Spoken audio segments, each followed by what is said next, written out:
पाकिस्तान की वजारत दाखिला के मुसद्दका डॉक्यूमेंट कि जिस शख्स ने मेरे पे केस किया या केस करने का ऑथोराइज़ किया उसने झूठ बोला कि वो उस टाइम पाकिस्तान में था। मैंने मुसद्दका डॉक्यूमेंट दिए जो ये साबित करते हैं। मुसद्दका का मतलब है FIA का रिकॉर्ड। चुप करें यार, ज़रा चुप करें, बात करने दें सामने से। आपकी सरकारी मुसद्दका डॉक्यूमेंट दिए गए FIA का रिकॉर्ड जो ये प्रूव कर है कि वो उस वक़्त पाकिस्तान में नहीं थे बल्कि तुर्की में या किसी और मुल्क में बाहर थे। उन डॉक्यूमेंट्स की बेस के ऊपर मेरी तरफ से एक FIR दर्ज करवाई गई। उस FIR में मैं मुद्दई हूँ।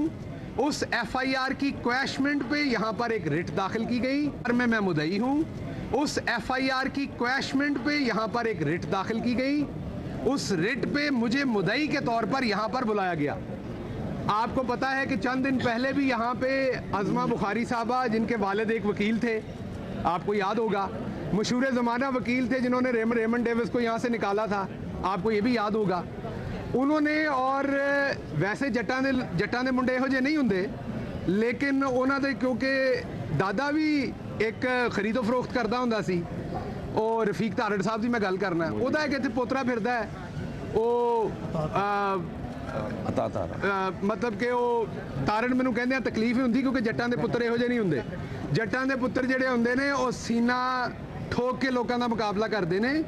वो हाइनास की तरह 10 20 15 मशटंडे नाल इकट्ठे करके लोगों के स्याहियां नहीं सुटते। लेकिन चलो हुणे नाल लाई फिरदे ने जट्टां दा नां, ते की करिए, मनना पैना है सानू, कोई ना कोई दीद ते सानू करनी पैनी। उन्होंने कहा कि जिहड़ा है वो इन्हां दा इस्तकबाल करांगे। आज मैंने यहाँ आना था, मुद्दई के तौर पे आना था। मुझे जियो टीवी, दुनिया टीवी और एक्सप्रेस टीवी के 3 सीनियर सहाफ़ी दोस्तों ने फ़ोन करके बताया कि आप पे हमला होने वाला है, आप यहाँ पर मत तशरीफ़ लाएं। माफ़ कीजिएगा, मैंने अपने वकला से बातचीत की। जाहिर बात है यहाँ पर ऐसी सिचुएशन में दरख्वास्त दे के माफ़ी ली जा सकती थी, लेकिन मैं सिर्फ एक गल वाजे करना चाहना है, मैं गिल्लां दा पुत्त है, नागां दा रहण वाला जट है, इस्माइल गिल दा पोतरा है।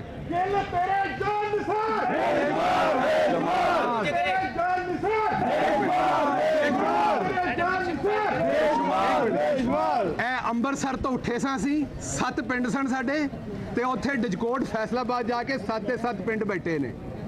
ए जिड्डी तुहाडी पूरी सल्तनत है ना, मेरे 7 पिंड आ गए तो रुड़ जानी है। मेरा 32,000 वोट अपना है, मेरे पिंडां दा, मेरे कुरमे दा, मेरे जट्टां दा, गिल्लां दा। ए मैं चीमियां दा,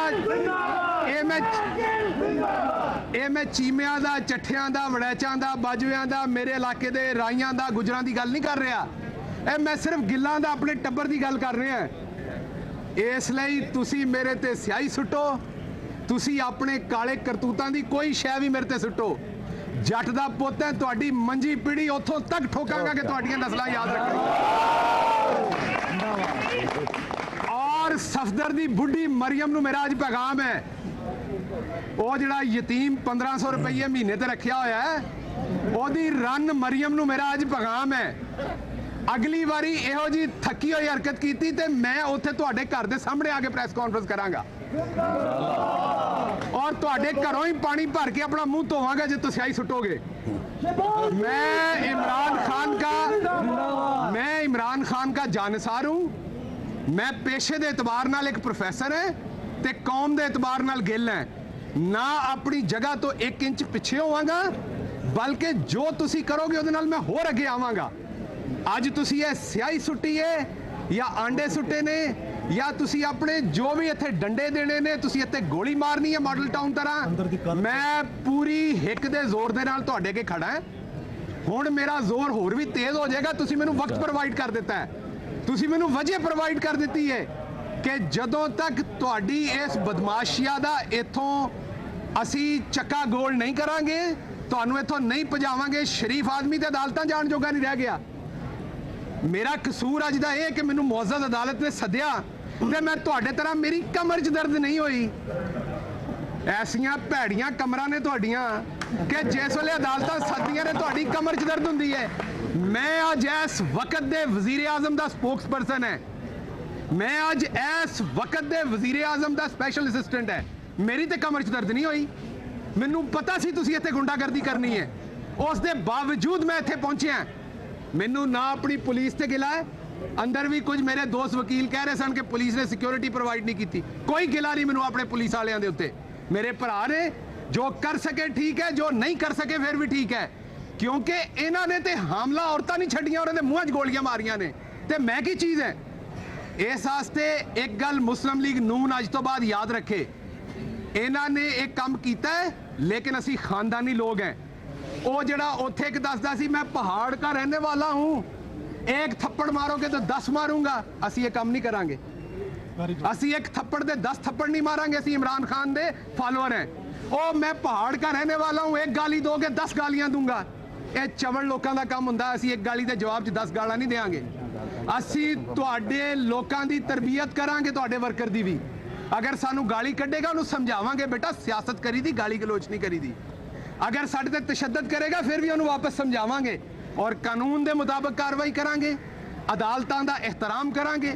असी पहले भी अदालतां दा एहतराम कर रहे सां, अज भी करांगे, आने वाले वक्त च भी। मैनू बेशक सुपीरियर जुडिशरी बुलाए, मैनू बेशक सुप्रीम कोर्ट, मुअज़्ज़ज़ हाई कोर्ट या कोई सिविल जज बुलाए या कोई मजिस्ट्रेट बुलाए, अल्लाह के हुक्म नाल ना कमर च दर्द होएगी, ना मैं कोई बहाने बढ़ावांगे, ते ना मैनू बख्तरबंद गड्डी दे विच दर्द होएगी, तकलीफ होएगी।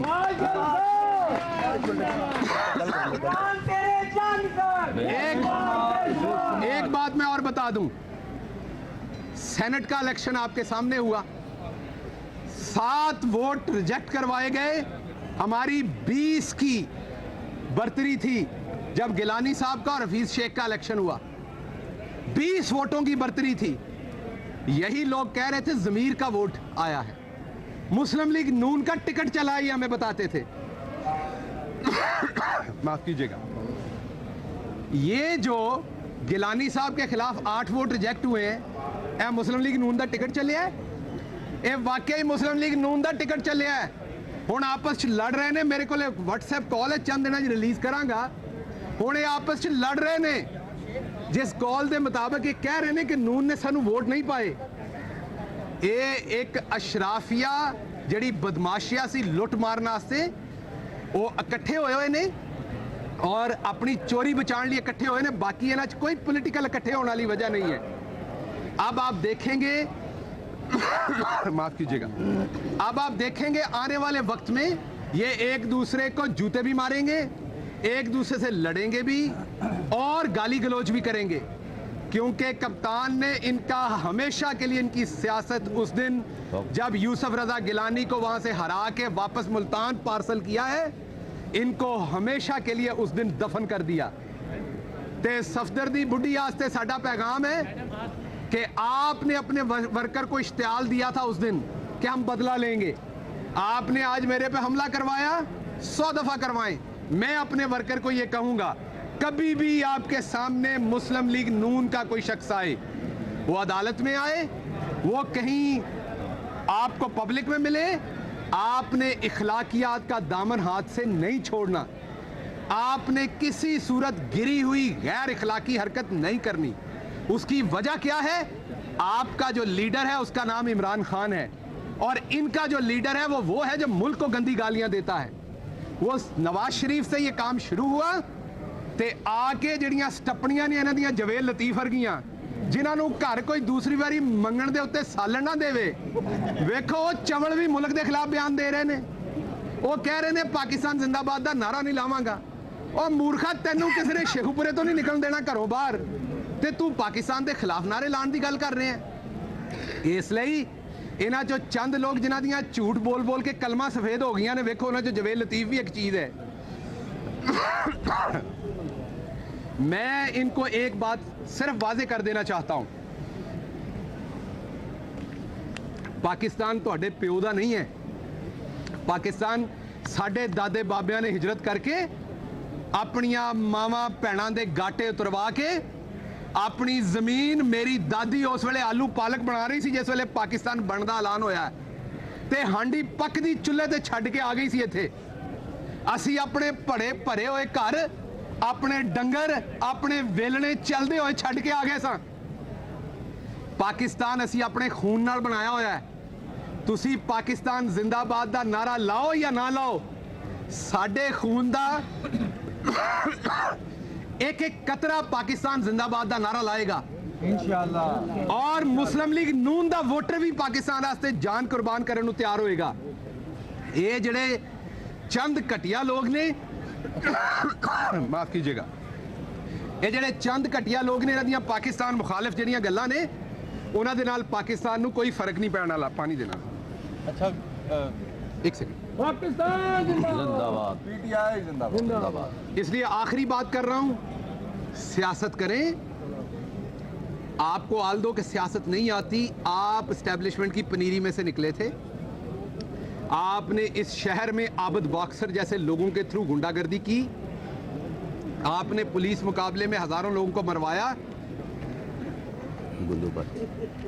गुल्लू बट्टों के थ्रू आपने लोगों को डराया। मुझे मशवरा दिया गया यहां से केस ट्रांसफर करा लें पिंडी में, नहीं कराऊंगा।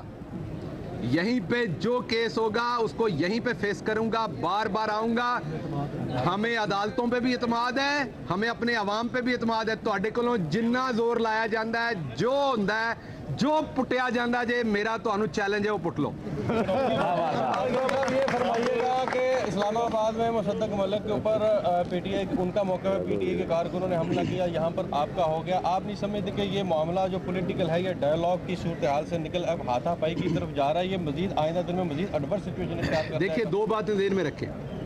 इस्लामाबाद में सब लोगों को पता था कि पाकिस्तान तहरीक इंसाफ के जो कारकुन हैं वो बाहर जमा हो रहे हैं। आपको पता था, टॉप ट्रेंड था पाकिस्तान। डी चौक, जो डी चौक को जानता है वो जानता है कि जितनी दूर वो मीनार है उतनी दूर पार्लियामेंट है डी चौक से, और उतनी दूर दूसरी तरफ पार्लियामेंट लॉजेज है। मुझे बताएं, इस 100 फुट के 150 फुट के जगह पे जहां हजारों वर्कर आपके इकट्ठे हुए हैं, नून वाले करने क्या गए थे वहां? अगर तो मैं आज नून के किसी जलसे में गया हूं और मेरे साथ ये हुआ है तो आपका ये तकाबल करना बनता है। मैं तो अदालत में अपनी पेशी में आया हूं। जो जूता फेंका गया एहसन इकबाल साहब पे, मैंने उसी टाइम उसकी मजम्मत की और वो टेलीविजन पे चलती रही। मैं उसकी आज भी मजम्मत करता हूं और मैं अपने वर्कर को आज भी कहता हूं कि ना किसी पे स्याही फेंकनी है। उस दिन भी कहा हमने अखलाकियात रखनी नहीं। ये जो कर सकते करें, इन्होंने ये अपना असल दिखा रहे। हमने अपनी तरबियत दिखानी है, इन्होंने अपनी तरबियत दिखानी है। अच्छा डॉक्टर साहब, आपकी तकरीर ही की बात करूंगा। आपकी तकरीर में ही काफ़ी इश्तियाल अंगेज़ी थी कि आपने पहले तो ये कहा कि मैं जटों का बच्चा हूँ और जो कुछ करना है वो कर लें। दूसरी तरफ आप तरबियत का दर्स भी दे रहे हैं कि वो हम देंगे। ये चीज़ें आप ही की उसके अंदर कुछ मुकाबल अगर करें तो बराबर नहीं बनती हैं। अब ये अदम बर्दाश्त की जो कुव्वत है ये बढ़ती जा रही है और आगे सीधा चली तो फिर आने वाले इलेक्शन हैं, बाई इलेक्शन हैं, दीगर इज्तिमात होंगे, तो फिर किस सियासतदानों को महफूज तसव्वुर करते हैं? जट्टां दा पुत्तर होना कोई गुनाह है? ਤੁਸੀਂ ਆਖਿਆ ਇਹ ਇਸ਼ਤਿਆਲ ਦੀ ਗੱਲ ਹੈ ਜੱਟਾਂ ਦਾ ਪੁੱਤਰ ਹੋਣਾ? ਇਹ ਕਹਿਣਾ ਕਿ ਮੈਂ ਜੱਟ ਹਾਂ ਤੇ ਇਸ਼ਤਿਆਲ ਦੀ ਗੱਲ ਹੈ? ਇਹ ਕਹਿਣਾ ਕਿ ਮੈਂ ਜੱਟਾਂ ਦਾ ਪੁੱਤਰ ਹਾਂ, ਮੈਂ ਜੱਟਾਂ ਦੀ ਸਕਾਫਤ ਨੂੰ ਰਿਪਰੈਜ਼ੈਂਟ ਕਰਦਾ, ਇਹ ਇਸ਼ਤਿਆਲ ਹੈ? ਜ਼ਿਮੀਂਦਾਰ ਦਾ ਬੱਚਾ ਫਖਰ ਹੈ ਮੈਨੂੰ, ਮੈਂ ਜ਼ਿਮੀਂਦਾਰ ਦਾ ਬੱਚਾ, ਮੈਂ ਜੱਟ ਦਾ ਬੱਚਾ ਹੈ, ਮੈਨੂੰ ਫਖਰ ਹੈ, ਮੇਰੇ 'ਚ ਗਿੱਲਾਂ ਦਾ ਖੂਨ ਹੈ। ਇਹਦੇ 'ਚ ਕਿਹੜੀ ਇਸ਼ਤਿਆਲ ਵਾਲੀ ਗੱਲ ਹੈ ਤੁਹਾਡੇ ਸਵਾਲ ਦੇ ਮੁਤਾਬਕ? ਮੈਂ ਆਪਣੀ ਸਕਾਫਤ, ਮੈਂ ਆਪਣੇ ਰਸਮੋ ਰਿਵਾਜ ਦੀ ਗੱਲ ਦੱਸ ਰਿਹਾ। ਸਾਡੇ 'ਚ ਬੜੀ ਖੰਦਾ ਪਛਾਣੀ ਹੈ। ਮੈਂ ਤੇ ਬਿਲਕੁਲ ਨਹੀਂ ਕਹਿ ਰਿਹਾ ਮੇਰੇ ਇਥੋਂ ਮੇਰੇ ਰਿਸ਼ਤੇਦਾਰ ਵੀ ਪਿੱਛੇ ਖੜੇ ਨੇ, ਕੁਝ ਮੇਰੇ ਦੋਸਤ ਵੀ ਖੜੇ ਨੇ। ਸਾਡੇ ਲਈ ਮੁਸ਼ਕਿਲ ਨਹੀਂ, ਅੱਜ ਸਾਡੀ ਹਕੂਮਤ ਹੈ। ਮੈਨੂੰ ਇਹ ਵੀ ਪਤਾ ਹੈ ਮੇਰੇ ਤੇ ਸਿਆਹੀ ਕਿੰਨੇ ਸੁੱਟੀ ਹੈ। ਅਗਰ ਇਸ਼ਤਿਆਲ ਹੋਵੇ ਤੇ ਉਹ 5 ਮਿੰਟਾਂ 'ਚ ਤੁਹਾਨੂੰ ਉਸ ਬੰਦੇ ਦਾ ਪਤਾ ਲੱਗ ਜਾਏ ਜਿਹਨੇ ਸਿਆਹੀ ਸੁੱਟੀ ਹੋਵੇ। ਲੇਕਿਨ ਅਸੀਂ ਇਹ ਕੰਮ ਨਹੀਂ ਕਰਾਂਗੇ। ਉਹ ਦੇਖਣਗੇ ਮੇਰੇ ਵਕਲਾ ਉਹਨਾਂ ਨੇ ਕੀ ਕਰਨਾ। ਅਸੀਂ ਹਮੇਸ਼ਾ ਬਰਦਾਸ਼ਤ ਦੀ ਗੱਲ ਕਰਨੇ। ਹਾਂ, ਆਪਣਾ ਜਿਹੜਾ ਮਤਬਾ ਨਜ਼ਰ ਹੈ, ਜਿਹੜੀ ਸਾਡੀ ਗੱਲ ਹੈ, ਉਹ ਤੋੜ ਬੁਰੇ ਦੇ ਘਰ ਤੱਕ ਪਹੁੰਚਾ ਕੇ ਆਵਾਂਗੇ। ਭਾਵੇਂ ਕੋਈ ਉਹਨਾਂ ਦੀ ਜ਼ੁਬਾਨ 'ਚ ਸਵਾਲ ਕਰੇ ਮੇਰੇ ਕੋਲੋਂ ਤੇ ਭਾਵੇਂ ਆਪਣੀ ਜ਼ੁਬਾਨ 'ਚ ਕਰੇ, ਉਹਦਾ जवाब ठोक के देंगे। मरियम नवाज को आपका सवाल हो गया। डॉक्टर साहब, मरियम नवाज ने आज कहा है अपनी प्रेस कॉन्फ्रेंस में कि अगर मुझे गिरफ्तार किया गया तो नवाज शरीफ साहब वो लंदन से बैठ के जो है वो पार्टी को लीड करेंगे। क्या कहते हैं? नवाज शरीफ साहब ਹੁਣ ਇੱਕੋ ਚੀਜ਼ ਨੂੰ ਲੀਡ ਕਰ ਸਕਦੇ ਨੇ ਔਰ ਉਹ ਆਪਣੀ ਡੈਸਟਨੀ ਨੂੰ ਲੀਡ ਕਰਨਗੇ ਜਿਹੜੀ ਉਹ ਅਲਤਾਫ ਹੁਸੈਨ ਸੈਕੰਡ ਬਣ ਗਏ ਨੇ। ਪਾਕਿਸਤਾਨ ਦੇ ਖਿਲਾਫ ਗੱਲਾਂ ਕਰਕੇ, ਪਾਕਿਸਤਾਨ ਦੀ ਸਾਲਮੀਅਤ ਦੇ ਖਿਲਾਫ ਗੱਲਾਂ ਕਰਕੇ ਉਹਨਾਂ ਦਾ ਮੁਕੱਦਰ ਹੁਣ ਅਲਤਾਫ ਹੁਸੈਨ ਸੈਕੰਡ ਬਣਨਾ और कुछ नहीं है। ना इस तो कुछ घट, ना इस तो ज़्यादा। मैं आज पब्लिक को ये बताना चाहता हूँ, मुझे नहीं पता हमजा शहबाज और शहबाज शरीफ की सियासत बचती है कि नहीं। मरियम की और नवाज शरीफ की सियासत पाकिस्तान से ख़त्म हो चुकी। वो अब यहाँ सियासत नहीं कर सकेंगे। ये मेरा पैगाम मुस्लिम लीग नून के वर्कर को भी है कि अपने लिए भी कुछ सही चीज़ चूज़ करें। मैं किसी सियासी बात पे नहीं कह रहा, अपने मुल्क की सलामती के साथ जिसका नैरेटिव है उसके साथ खड़े हो। कानूनी कार्रवाई मरियम को करेंगे इसके अंदर नॉमिनेट आज के इस वाक़े पर? ਅਸੀਂ ਅੱਗੇ ਹੁਣੇ ਤੁਹਾਨੂੰ ਦੱਸਿਆ ਕਿ ਮੈਂ ਜੱਟਾਂ ਦਾ ਪੁੱਤਰ ਹਾਂ। ਜੱਟ ਜ਼ਨਾਨੀਆਂ ਦੇ